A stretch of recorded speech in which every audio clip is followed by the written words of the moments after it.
Ito. Yun lang po kasi. Sabi ni Madam Imelda Nantino, ang sabi nga nila, nag-alaga daw ng ahas at kahit daw saan pumunta si Kuya, nakatatak daw sa noon niya ang pagiging ahas niya. So I want to clarify something. Di ba nung nag-live tayo, may nagtanong kasi, saan daw ba ako nakakakuha ng info doon sa, bakit alam ko daw yung mga nangyayari doon sa kanila, di ba? Ang sagot ko naman kasi, ang sagot ko talaga doon, nag-alaga ka kasi ng ahas di ba? Oh, yan.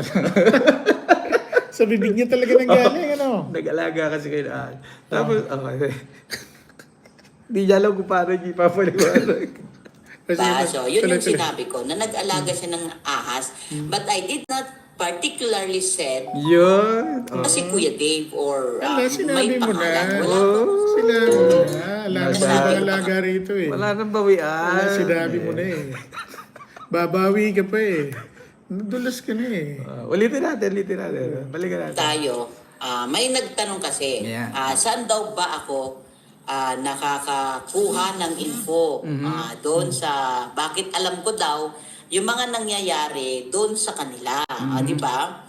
Ang sagot ko naman kasi, ang sagot ko talaga doon, nag-alaga ka kasi ng ahas di ba? So, ang sagot ko naman kasi, ang sagot ko talaga doon, nag-alaga ka kasi ng ahas di ba? So, yun yung sinabi ko, na nag-alaga siya ng ahas, but I did not particularly said na si Kuya Dave or may pangalan. Wala po akong sinasabing pangalan.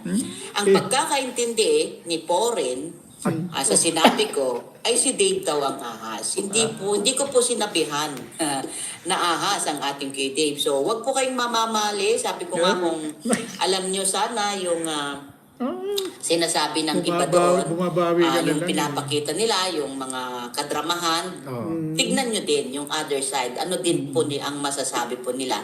Bago po tayo manghusga, kasi hindi po maganda yung ganun May nagtanong sa live, sabi nila kung sino daw ba yung nagpaparating sa akin, comment daw nila doon sa kanila, na bakit daw nalalaman ko kung ano yung mga pangyayari doon. Kaya nga po sabi ko, nag-alaga ka kasi ng ahas. Inulit pa. Ayun po yung pagkakasagot ko. Matanda man ako, pero matandain po ako.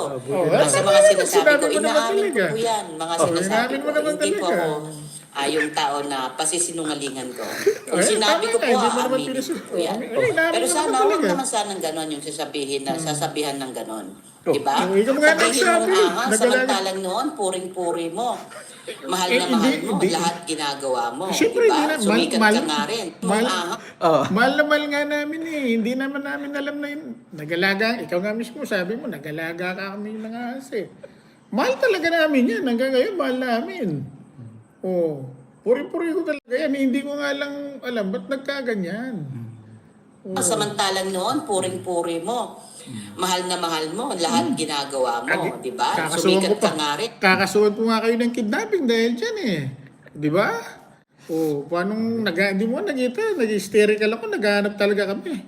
Kung hindi nyo talaga pinakita nung araw na hindi kayo nag-ano, talaga magkakaso kami. Kasi pamilya namin yan, hahanapin namin yan. Ngayon, nalaman namin na gano'n, na ayaw nila sa amin, ba't namin maghahanap? Tuloy natin kasi. Nagalaga ng... Dahil sa pag-ano mo sa kanila, di ba? Pag singit-singit mo rin naman doon sa mga videos ng kapatid. Tapos ngayon, sasabihin mo, ahas, dahil wala ka nang makukuha. Wow naman. Ano ba nakukuha ko? Wait lang. Meron pa siya. So, yun yung hindi maganda.